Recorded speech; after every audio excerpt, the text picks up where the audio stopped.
Voici l'agneau de Dieu. Jean 1, 29. Et lorsqu'ils furent arrivés au lieu appelé Calvaire, ils le crucifièrent. Luc 23, 33. Les siècles étaient révolus, l'heure était venue. Le sacrifice de l'agneau immolé dès la fondation du monde allait être consommé à la face du ciel et de la terre, au lieu appelé Golgotha. Acte 4, 27, 28. Après la tragédie du jardin d'Éden, par les lois mosaïques, par les sacrifices, par la voix des prophètes, Dieu avait annoncé la croix.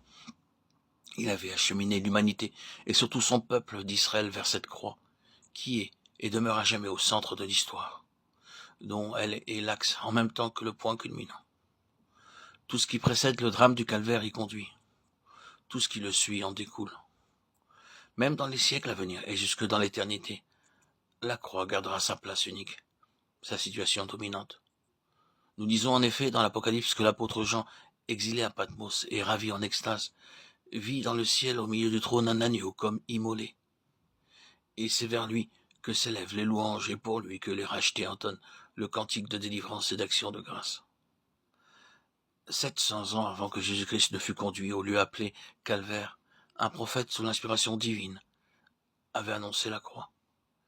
Il avait annoncé en termes si précis le Sauveur du monde, que seuls des aveugles purement manquaient à le reconnaître. Lorsqu'il vint ici-bas, Dieu manifesté en chair. La parole inspirée verse une si éclatante lumière sur le calvaire. Elle décrit de façon si minutieuse et si vivante le chemin de la croix, le sacrifice expiatoire, les souffrances du Christ et leurs fruits, qu'il semble sans excuse ceux qui, tout en connaissant les Écritures, crucifièrent le roi de gloire. Le prophète nous annonce un Christ livré selon la volonté prédéterminée de Dieu, acte 2, 23. Un Christ destiné à la souffrance, acte 3, 18. Et lorsque les chefs d'Israël condamnèrent le prince de la vie et le livrèrent aux méchants pour qu'il fût crucifié, ils accomplirent à leur insu ces prophéties qu'on lisait chaque jour de sabbat dans leur synagogue. Il n'a ni beauté ni éclat pour attirer nos regards, ni rien dans son aspect qui pût nous le faire aimer. Il était méprisé et abandonné des hommes, hommes de douleur, connaissant la souffrance. Un objet à la vue duquel on se couvre le visage, Ésaïe 53, 1, 4. Qui a cru à notre prédication? À qui le bras de l'Éternel s'est révélé? S'écrie le prophète en transmettant le message de Dieu. Message, révélation tellement en dehors des conceptions humaines, tellement opposé aux pensées de l'homme, qu'Ésaïe se demande pour qui, pour quel temps il prophétise. Les prophètes, les voyant, lorsqu'ils annonçaient à l'avance les souffrances du Christ et la gloire qui suivrait, 1 Pierre 1, 11, 12, savaient que leur ministère s'accomplissait en faveur des générations futures, pour celles qui entendraient retenir le message de la croix. Et l'apôtre Pierre nous dit que ce fut l'Esprit du Christ lui-même qui inspira les prophètes et annonça à l'avance ses souffrances.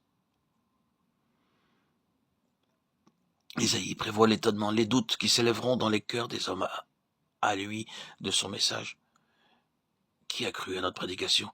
À qui le Seigneur s'est-il révélé, s'écrit-il, alors qu'il décrit un Christ sans apparence, croissant devant l'Éternel comme un rejeton, comme un faible arbrisseau hors d'une terre desséchée.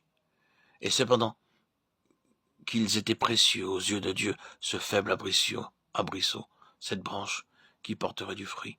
Ésaïe 11, 1.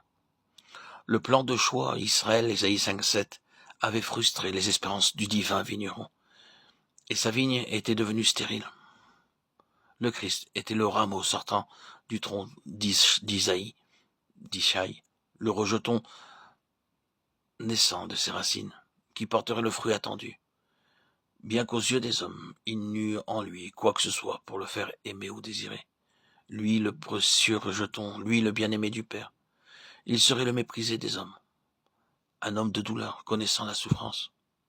Les hommes se détourneraient de lui et l'abandonneraient, car la souffrance et la douleur éloignent.